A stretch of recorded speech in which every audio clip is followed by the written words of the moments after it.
To everyone else, this is a desk. But to you, it's a launch pad. Your starting block. This ain't a desk. This is opportunity.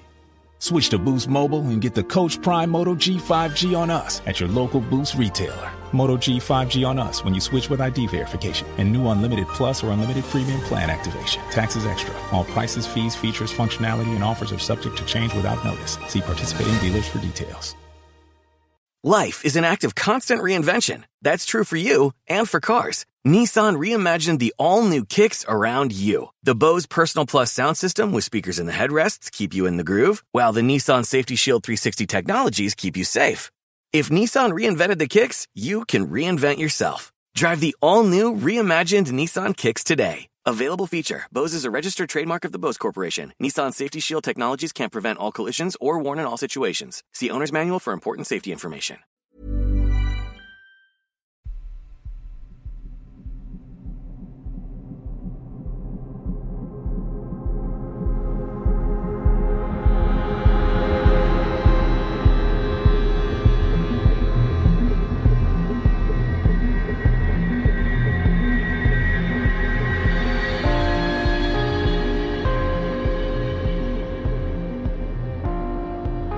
Welcome to mini episode 389 of Real Life Ghost Stories, and I have 3 spooky stories for you today, and the last story comes from the 7th of August 2024, and story number 1 comes from Tiffany. I recently wrote to you about my many experiences, including a balloon that followed me around, a shadow person in my kid's closet, and a reoccurring issue with someone invisible rummaging my drawers before I fell asleep at night. In my story, I mention how I have had many odd experiences in my life despite being a general non-believer. I also described how my Catholic husband somehow has had none. Until he met me, of course. When I last wrote to you, I was in my senior year of an engineering programme. I am happy to say that I have since graduated and started working, which is how myself, my husband and our 3 kids migrated from beautiful Southern California to New Hampshire, also beautiful. I am happy to say that the new house is mostly normal, and this story does not pertain to things bumping in the night. We are about an hour drive from Salem, and like you, it has always been towards the top of my list. Last Saturday, I suggested we go ghost hunting in Salem. Really, we just drove out there, walked around at sunset a bit to sightsee, and then got ice cream. We opted out of an official ghost tour for a self-guided instead, and it was lovely. This is where it gets fun. On the drive there, my husband playfully teased me about ghosts following me home. He made the comment that later, I would be the one to be scared of noises in the night and claim to be haunted after. The nerve. Our last stop of our self-guided tour was Proctor's Ledge Memorial. A Google search in the car led me to recent research that confirmed this to be the actual site of the hangings, not Gallows Hall. It was about a 10-minute walk or so from the witch house and the Hocus Pocus house, so we made the walk over. The memorial is a little shrine with a plaque for each of the victims, alongside of the other key players. It has a tree in the middle and a low stone wall around part of it. Various engravings say things like "We remember." It is actually quite lovely. While we were looking around, my husband took a seat on the right side of the wall facing away from the street. The kids and I were milling about taking photos, while he was taking a panoramic of all the engraved names. Quite suddenly, he started trying to get my attention. Babe, come here and sit down." He kept saying it until finally he got up and I sat down. My daughters assumed he was trying to prank me, but he just looked at me eagerly and asked, "Do you feel anything?" I assumed he meant some kind of weird vibration from the street or an electric line, or something similar. After concentrating for a couple of minutes while he stared eagerly, I told him I had no idea what he was talking about. "It felt like someone touching my leg," he explained. Apparently while he sat there, he felt something on the bottom of his foot, something that felt like a hand wrapping around it. It then proceeded to move up his calf as if someone was squeezing and rubbing his leg. He could even feel his leg hair move, as this invisible hand caressed him. Like any good wife, I told him that is what he gets for making fun of me in the car. He got a ghost that tried to feel him up, and I got good photos.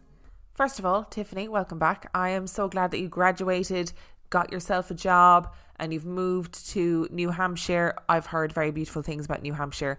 And I am, like you said, Salem is very high on my list, and I'm hoping to go in the next couple of years to Salem because it just looks like an amazing place and the history is pretty incredible too.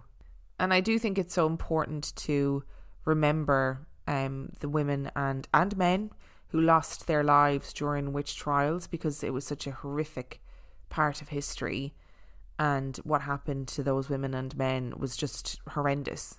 So I do think it's so important to have a designated space that's like, we know this happened, we are remembering the people that this happened to, we are sorry to the victims of this tragedy. And if you don't know the ins and outs of the Salem witch trials, like, I promise it is such an interesting read. And also The Crucible is a great play if you want to read that either. But there you go, husband. That's what you get for taking the piss. That's what you get for being like, ha ha ha, you're going to get haunted and you're going to bring a ghost home with you, ha ha ha.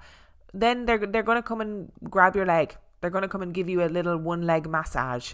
I've never had an experience of feeling as if a hand was touching me, or feeling as if, you know, somebody was grabbing me, but obviously there was nobody there. You know, I've never had that feeling, and I just can't imagine it.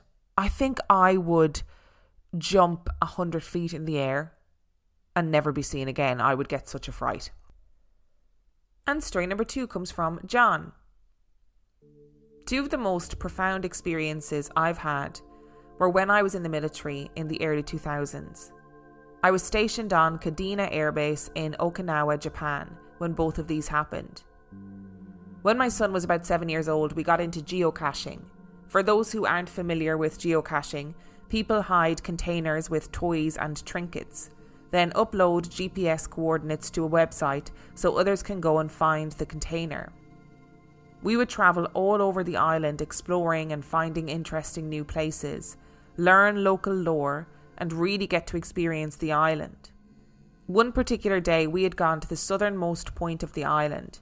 Then my wife opted to stay in the car with our infant daughter, while my son and I went to attempt to find the hidden container.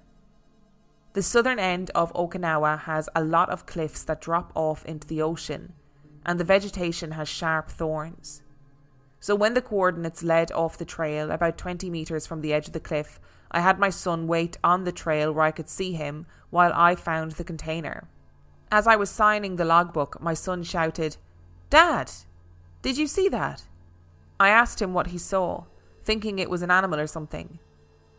His reply made my blood run cold. "Hands," he said. "Hands?" I echoed back, and he said that he saw hands floating in the air and coming towards him. I rushed to replace the hidden container and hurried back to the trail, grabbed his hand and hurried us back to the car. You see, the southern cliffs have a legend about them. In World War II, many Okinawan people jumped from these cliffs fearing US forces. Local legend says that the spirits of these poor people tried to push people from these cliffs, especially American men and boys. I knew of this legend before we went there, but I didn't share that information with my wife or son because I didn't want to scare them. Instead, my son experienced this legend firsthand and confirmed all the more for me that spirits do exist, and local legends should never be taken lightly. When I had first arrived in Okinawa, I was there for several months before my wife and son joined me, as she was pregnant with our daughter, and it delayed the process for her to get there. I was in base housing, with just the basic furniture alone. Almost immediately after moving into the house, things began happening. At night, I could hear the cabinets in the kitchen slamming shut and footsteps walking around the house. This was a single-storey house made of concrete, with no neighbour on the kitchen side of the house. There really was no explanation for the sounds, but I just ignored it, trying to tell myself that I was imagining things because I was alone in the house. However, I started noticing a shift in my mood. Outside the house, everything was normal. I was happy, excited to be in a foreign land with the opportunity to experience the local culture, history and food. But when I was in the house, everything was darker, for no particular reason. I felt angry all the time, almost a manic rage. I felt similar to how Jack Nicholson's character in The Shining must have felt. The moment I passed through the door out of the house, the feeling would lift and I would be fine again. As the weeks turned to months, it just got worse. Finally, Thanksgiving came. I would be spending it alone and opted to cook myself a mini feast. When the food was ready, on a whim, I set 2 extra places at the table for my grandparents that had both passed on years before. While I ate, I spoke to them as if they were there with me, telling them how much I missed them both and how I hoped I was making them proud.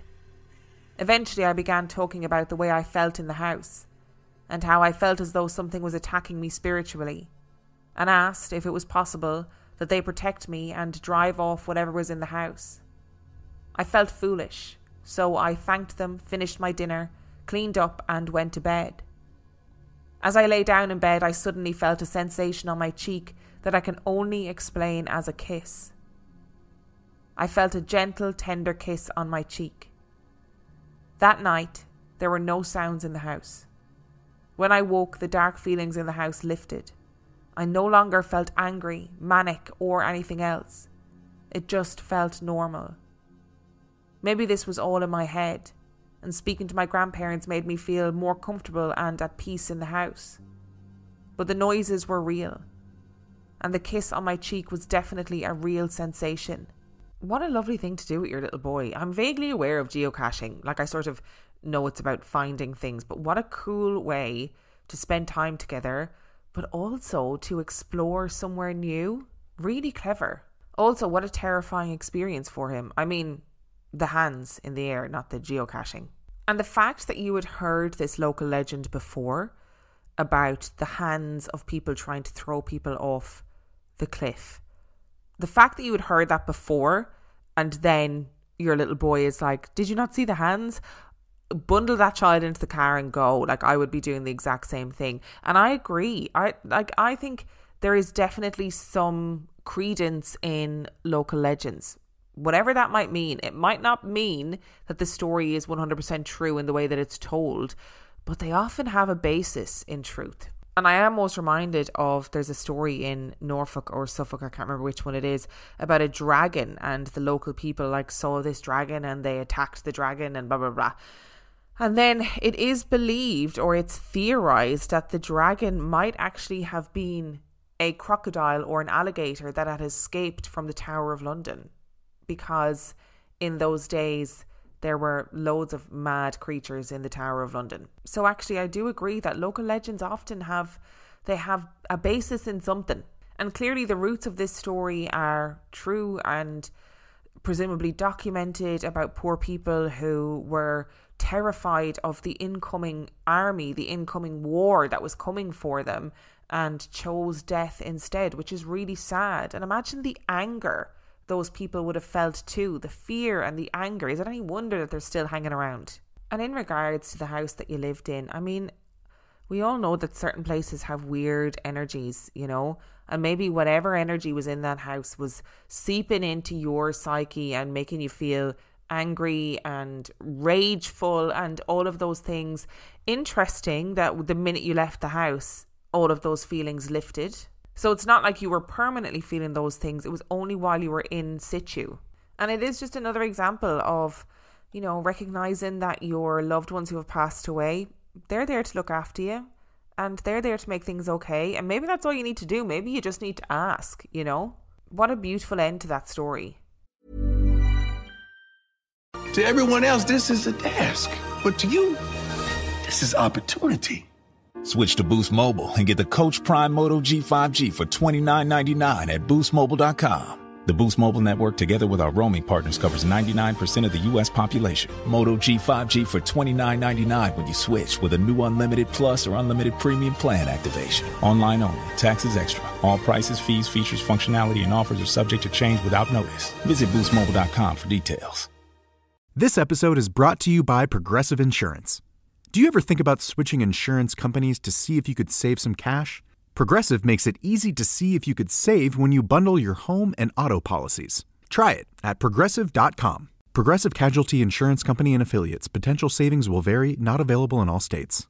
Good taste is easy to spot, but hard to pin down. You know it when you see it. And in today's culture, there's no greater signifier of taste than the car you drive. You want something sophisticated, but not stodgy. Daring, yet classic. Approachable, but with an air of opulence. That's where the Range Rover Evoque comes in. The reductive exterior is an elegant expression of Range Rover DNA, and the chiseled taillight graphics give the Evoque a sense of motion even at standstill. Explore the Range Rover Evoque at LandRoverUSA.com. Millions of people have lost weight with personalized plans from Noom. Like Evan, who can't stand salads and still lost 50 pounds. Salads generally for most people are the easy button, right? For me, that wasn't an option. I never really was a salad guy. That's just not who I am. But Noom worked for me. Get your personalized plan today at Noom.com. Real Noom user compensated to provide their story. In 4 weeks, the typical Noom user can expect to lose 1 to 2 pounds per week. Individual results may vary. And story number 3 comes from Grant. I have some property in the foothills of Tennessee. This property resides in a pretty remote area in a small town. Every year, me and a couple of buddies call the property home for a few weekends to get together for deer and squirrel camp. It's just a place to get away to from the hustle and bustle of city life. The cabin is on the property about half a mile off the main road deep in the woods. A dirt trail that pretty much requires 4-wheel drive to access the cabin is the only means back there. Life at the cabin is roughing it to a mild extent. A wood stove and a couple of solar panels along with batteries for limited electricity keeps us warm, out of the dark and our phones charged. We also have to cart our water back to the cabin in large canteens for the bathroom, kitchen sink, etc. All in all, the perfect setting for the creepiness that all 3 of us won't soon forget. This story takes place back in 2019, on a cold November weekend right before Thanksgiving. The opening day of deer season was upon us, and Cade, Joey and myself couldn't wait. On a side note, harvesting a deer is just an added bonus to the goal of having a relaxing and carefree 3-day weekend. Sleeping in, card playing, listening to our local hockey team on the radio, and of course a few drinks were all I personally had in mind for this trip. I packed my gear up that Thursday evening. The next morning I waited for Joey to meet me at my house for the 75-mile drive up to the camp. Cade would meet us up there that evening after work. During the ride up, Joey mentioned, we should dabble with that Ouija board one evening while we're up there. I'd purchased the board a couple of years prior, and to be honest, half forgot I had it. I'd never participated in a Ouija session before, and was slightly sceptical of it. However, Joey kept persisting, so I said, what the hell? As I was driving, I thought to myself, where is that Ouija board anyways? I finally remembered that it was on the top shelf in the main bedroom inside the cabin. When we arrived, Joey and I spent the day 4-wheeling, checking trail cameras and getting water back to the cabin. Cade eventually arrived that evening. I drove the 4-wheeler up to the main road to pick him up from the same area my vehicle was at, and to cart his luggage back to the cabin. Once we all got settled in, drinks, cards and just catching up consumed the rest of our evening until lights out. It was the opening day of deer season. A bit groggy, we all got up early that Saturday morning and ate breakfast, then struck out to the woods to sit in each of our favourite deer blinds. Needless to say, the deer outsmarted us that morning and not one of us harvested a deer. We grilled out for lunch, talked about current events and passed around the computer tablet to look at hundreds of trail cam picture footage of deer and all other sorts of woodland critters that roam the woods in Tennessee. That evening hunt also turned out to be fruitless. Although it suited me just fine, as I wasn't really in the mood to process a deer as dusk was quickly transitioning into night. That evening, while Cade was cooking his world-famous stir-fry, I mixed everyone a drink.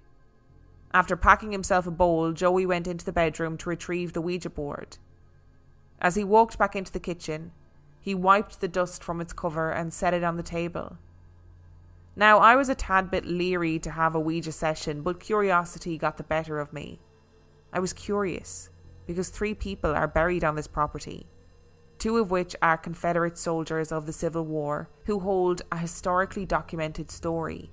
I won't get into all the details, but these 2 soldiers were killed by Union guerrillas in 1965, shortly after the South's surrender from the war. They were tied to trees and used for target practice deep in the hollow east of our cabin. Our goal was to try and make spiritual contact with one or more of these men. Now that we were ready to proceed, Joey mentioned that we need to shut off the lights and light the 3 wax candles that I had in the cabin. Next, he said the Lord's Prayer must be recited beforehand with closed eyes. An eerie sensation came over me as we recited the prayer in unison. When we came to a close with the prayer, Cade suddenly whispered, "I can't do this." A look of concern became evident on his face. Without hesitation, me and Joey placed our fingers on the planchette and began. Now, I can't really remember in detail what questions we asked, but it took several minutes to get a response. We repeatedly mentioned the names of the 3 men buried on the property, but to no avail. As we sat with our fingers still on the planchette, pondering on what to ask next, the planchette slowly started to move. I whispered to Joey, "Are you moving it?" The look on his face gave me the answer.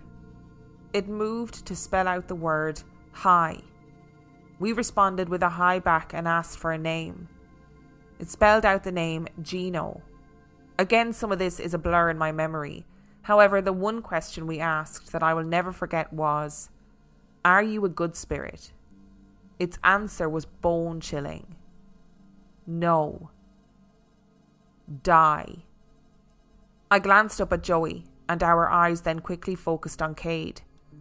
All I have to say is, the best way to describe the look on Cade's face was nothing short of possessed. He kept mumbling, "You all need to stop. You all need to stop." Me and Joey steered our focus back to the board. We told the spirit that we would like to say goodbye. It said no. We kept repeating the same statement as I was getting a bit freaked out by the look of sheer terror coursing across Cade's pale face, while he clutched the edge of the kitchen table. Then suddenly, and without warning, the planchette swiftly landed to goodbye. Within a second or 2 afterwards, all 3 candle flames momentarily flickered completely horizontal in the same direction, and lastly, followed by a huge thud that hit the cabin roof. When the smoke cleared, so to speak, I said, "I am not playing this damn thing ever again." It's fair to say that we were all scared shitless for the remainder of the evening. I definitely made sure the cabin door was locked as we tried to fall asleep later that night. However, I think we all slept with one eye open. Now, I am the kind of person that always assumes there is a logical or scientific explanation for everything.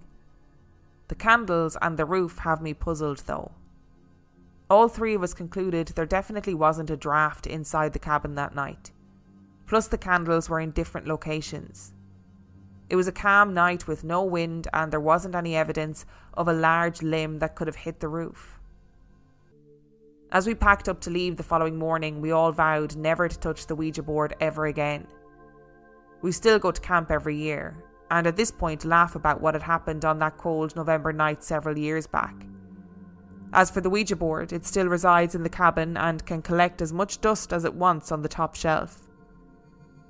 Now, the only other strange aspect to this story involved Cade, about a week after that trip in 2019. He texted Joey and I telling us that for 2 nights in a row, shadows flew across the ceiling in his house.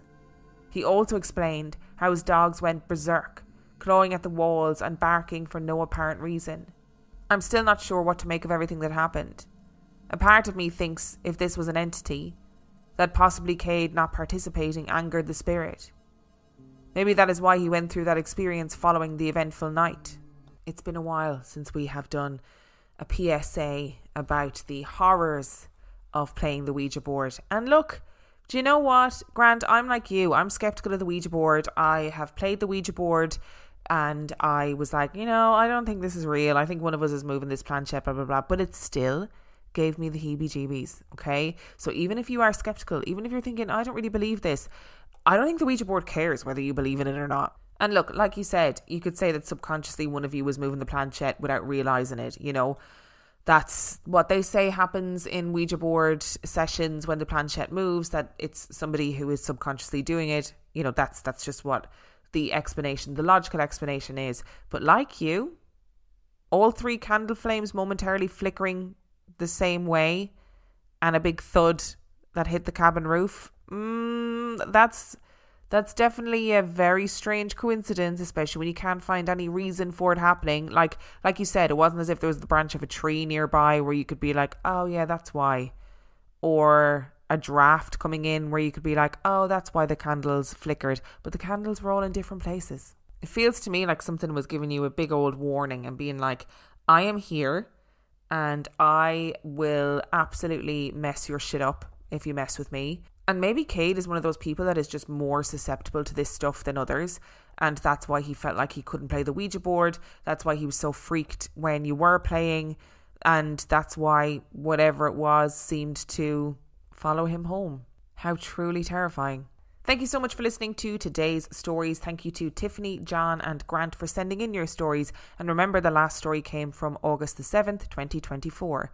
And if you would like to send in your story, you can do so by emailing it to reallifeghoststoriespodcast@gmail.com. You can also check out the website reallifeghoststoriespodcast.com. And if you are desperate for some extra content, you can subscribe to the Patreon. That is patreon.com/reallifeghoststories, where for $5 a month or $2 a month, you get access to heaps of extra content, as well as every single main and mini episode completely ad-free. And on that note, I shall see you next time. To everyone else, this is a task. But to you, this is opportunity.